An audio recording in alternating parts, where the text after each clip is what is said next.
Good morning, everybody. How you doing today? My name's Andrew. I'm Matt. I'm Lauren. I'm Daniel. And we're some of the Veggie boys. And girls. And we'd like to thank you for stopping by. If you're new here, please consider subscribing because we can grow a lot of stuff on the farm, but one thing we can't grow is this channel without your help. Welcome back, everyone. It's so nice to see you. We're getting started in an interesting place this morning. Over the past few days, we had mown down hay, we got it all raked, and it was ready for bale. And thankfully, we were able to finish, but right when we were finishing up, a shear bolt broke on the baler.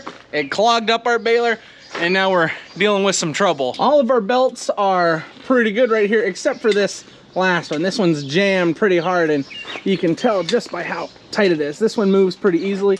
This one, not so much. So this is what Daniel has been working on this morning. He's slowly trying to get that knot of hay out that's stuck underneath the belt. Hopefully it'll loosen everything up. While Daniel's been working on unclogging the baler, we've been working on morning chores. We're just about finished. The only thing we need to take care of is getting all these eggs collected.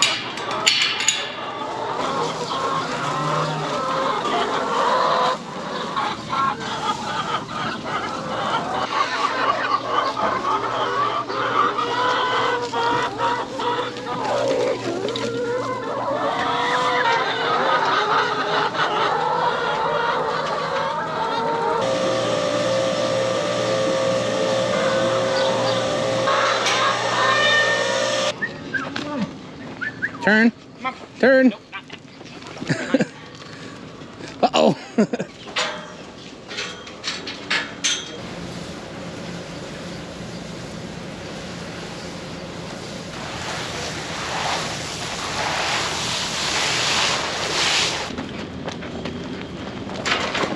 Turn around. Turn around.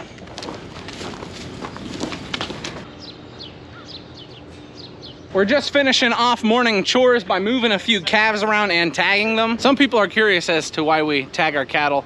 Probably one of the biggest reasons is just so we can keep track of them. Believe it or not, but when you have about 50 Angus all together, it can be kind of hard to decipher which one's which. What's nice is all the tags have numbers on them, and the reason why that's nice is if one of the calves is not feeling well, or if one of the larger cattle aren't feeling well, we can say, hey, watch out for number 42, or make sure you check on number 23. Sometimes when you have some special cattle, they'll receive special names. Like, we've got Molly, Polly, I think there's Ezekiel down there. There's a whole bunch of names. But in the goal of keeping everything as streamlined, efficient, and easy as possible, we tag all the cattle.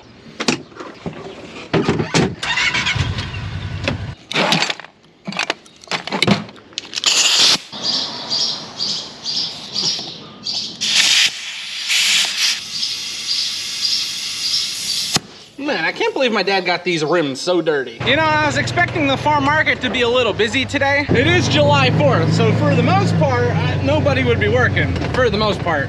I mean, we're all working. I said, Dad, can I have the day off? He said, if the chickens take the day off. And you know, the chickens ain't gonna take the day off. Like I mentioned, it's not too busy today. However, the days leading up to today, it's been crazy busy. We had gotten 2 bins of corn from the auction, a whole bunch of watermelon, a whole bunch of cantaloupe, and we're basically sold out of it all. We've been selling a lot of hamburgers. It's been crazy, but that's to be expected. A lot of people are partying today.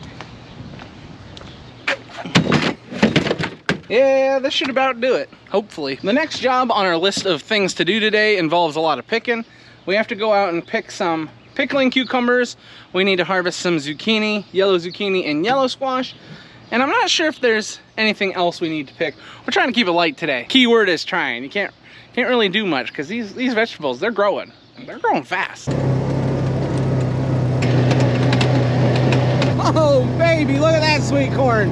That's gonna be ready to pick soon. We're getting knee-high by the 4th of July. That's almost harvested by the 4th of July.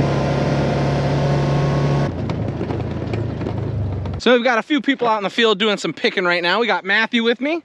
We got myself, and Daniel just got finished planting some sweet corn. He's gonna be joining us. Don't ask me where Pop is. He's just taking a sweet old time today. Oh, what are you doing? Picking pickles. Daniel, he's been on vacation. Leave the man alone. He's in my row. My row now. Now, Matt, you better enjoy that row. I pulled all the weeds out of that. That's why I picked it. Boys, there is just way too much stress and way too much drama out in the fields right now. You need to tone it down. I can't handle it today. Now, where's Grandpa? That's what I'm saying. Where's Pop? He's back taking a snooze. You know what's gonna happen? We're gonna get home. Pop's gonna be in the pool. We're gonna be in the pool swimming. of deer tracks in it. I know, there's deer everywhere. There's a lot of deer and there's a lot of skunks.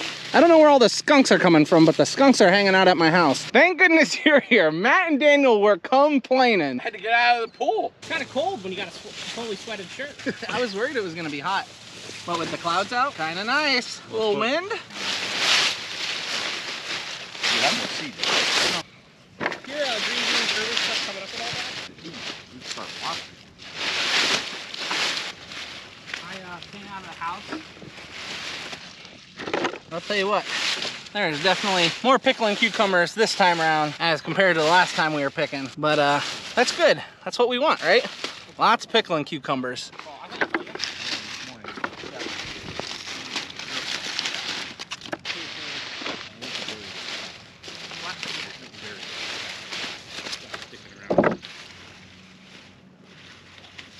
Very recently in a video I mentioned that I was curious how everybody's gardens were doing and how everything that y'all were growing was coming along.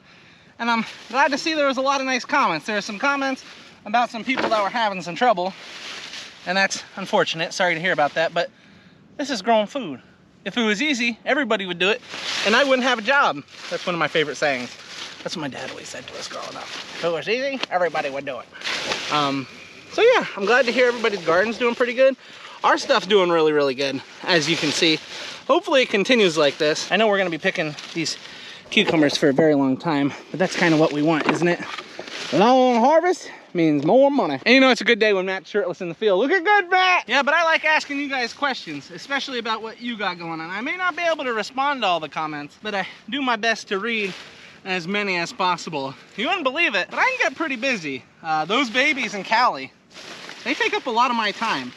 But that's okay. I wouldn't have it any other way. Let me know, what's your favorite thing to grow in the garden? Curious about that today. Let me know what your favorite thing to plant is. And any comments that say peas, I'm gonna ignore them. Maybe, as long as it's like something like, yeah, I don't like raising peas either. I might notice that one. But if you're telling me your favorite thing to grow in the garden is peas, get out of town. I'm gonna introduce you to some other crops that you can grow that are a lot more fun, like tomatoes. Grow some tomatoes, that's a good time.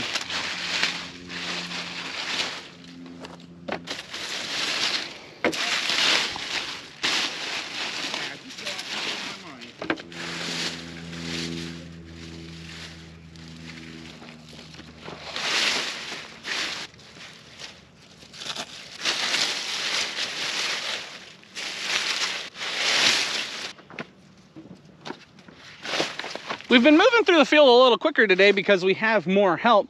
We've already got quite a few baskets laying throughout the field, and Daniel had already got the zucchini picked. He got the green zucchini, the yellow zucchini, and the yellow squash. With certain crops, it's almost like you have to pick them every single day, and zucchini is one of those crops. A big reason why is because it just grows so fast. If you let zucchini sit for 2-3 days, there's a big likelihood that the zucchini can get really, really large. And what we've noticed is a lot of our local customers, they like the smaller zucchini. I don't know if it's because it's a little more tender or they just don't want to eat that much zucchini, but whatever the case, they seem to like the zucchini that are about that long and on the younger side. So we try and accommodate the customers. Occasionally you'll get a few people in that want the large ones, which is good because while we're picking, sometimes we miss them. But you know, that's very rare because we are professionals. It's not all too often where we'll actually miss vegetables. That just doesn't happen, right? It happens. I'm just trying to be cool, right? No, it happens.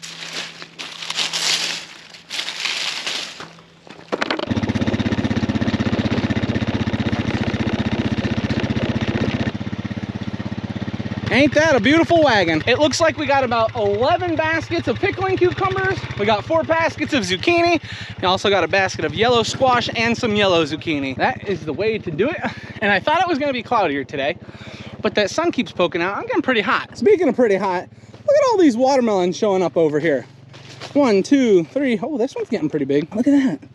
As long as we can keep the birds out of them, these are gonna be pretty nice. If you followed the channel for a long time, you'll know that we stopped planting watermelons for an extended period of time because of all the damage we received from animals. We had tried a few different methods to keep the birds out of the crops. One of the biggest things we tried was like a literal scarecrow. He wasn't like a real scarecrow, but he worked. What was his name? Oh no, I can't remember his name. It doesn't matter. He was always lying down on the job. It just wasn't a good thing. Another thing we tried was these large cannons. We used those for the cherries, and they would go off every 30 minutes or so. And we ended up using them for the watermelons, and that was pretty loud.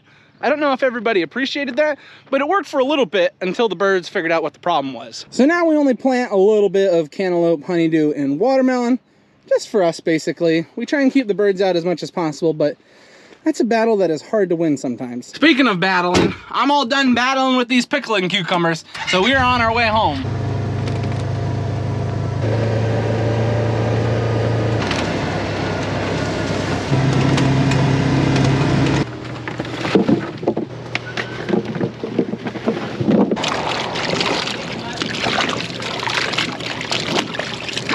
Now, as you can see, we've got all the pickling cucumbers submerged in some water right now. Good reason for that. One, we're trying to get the heat out of them so that when we move them into the cooler, they crisp up really nice and they stay fresher for longer. Another thing we're trying to do is clean them up a little bit. They're not too dirty, but occasionally you'll find pickling cucumber like that with a little bit of dirt on it, and look at that.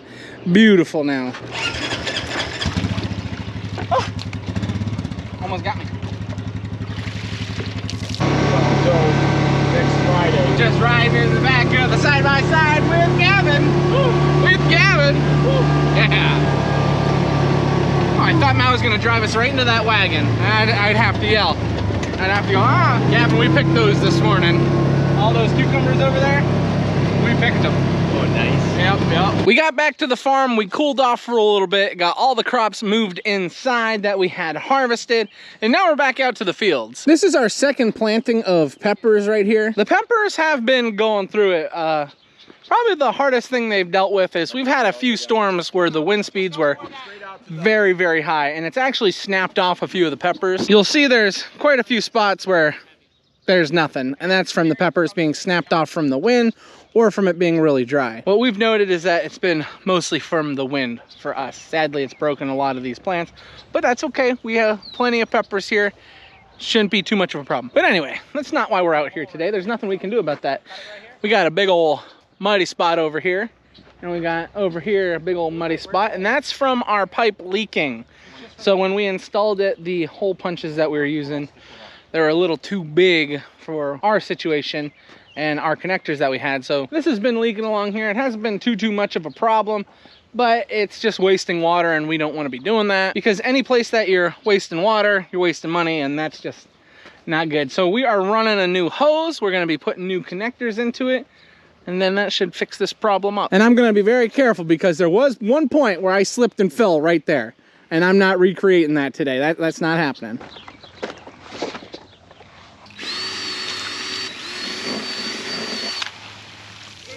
That's some water pressure. This is gonna get me good. Oh yeah. I got a little wet, but it's okay. I did these couple where there was no mud. Matt did the ones where there was a lot of mud because he has boots on. I'm getting flashbacks standing here. I think it was this spot right here where I went. And fell down. Lunchtime, hamburger barbecue. Hey, what do you got there? A lollipop. Yeah. Callie and I are done with work for the afternoon, but we still want to have some fun. And one of the best ways we have fun is going out and looking at the crops. And Callie really wanted to come see the little watermelons. So look right here, Callie. There's a little watermelon. What do you think? Should we eat it? No, we can't eat it yet. We have to wait for it to get larger and ripen up. And then if you look really closely, you'll see, look, there's another little watermelon, and there's another little watermelon. There's a lot of baby watermelons here. The tomato. You want to go see the tomatoes? I'm so down. What do you see? What do you see? The tomato. Yeah. It's not ready to pick yet, though, but it's getting closer. What do you want to see? I don't know if we have any big tomatoes out yet, but we'll look for them. That's how you know she's perfect for this job, because she's always looking for the biggest and the best. And they're not ready to pick yet, but look at those tomatoes. What do you think? They're big ones, aren't they? Yeah. Yep, they're gonna be ready to pick soon. Growing up on the farm, you never really appreciate how much you learned at a young age, because I remember doing this with my dad when I was about Callie's age, going out and looking at the crops and getting excited. Ooh, come over here, Callie. Look at this. Wow. What's that? That's a cluster of tomatoes. Do you see the corn? Now these aren't ready to pick yet, but they're getting close. The silk is starting to dry out. That's a good sign. What'd you say? I want to go well. You want to go all the way out there? Yeah. I'm kind of scared of the corn monster, aren't you? No. Oh, okay, good. Hey everyone, it is very late. Very, very late. We got home, my parents came over, some of the family came over, just hung out. It's very, very late, so we are gonna get ready for bed. Thank you everybody for watching. Thank you everybody for being here, and we'll see you next time. Bye-bye.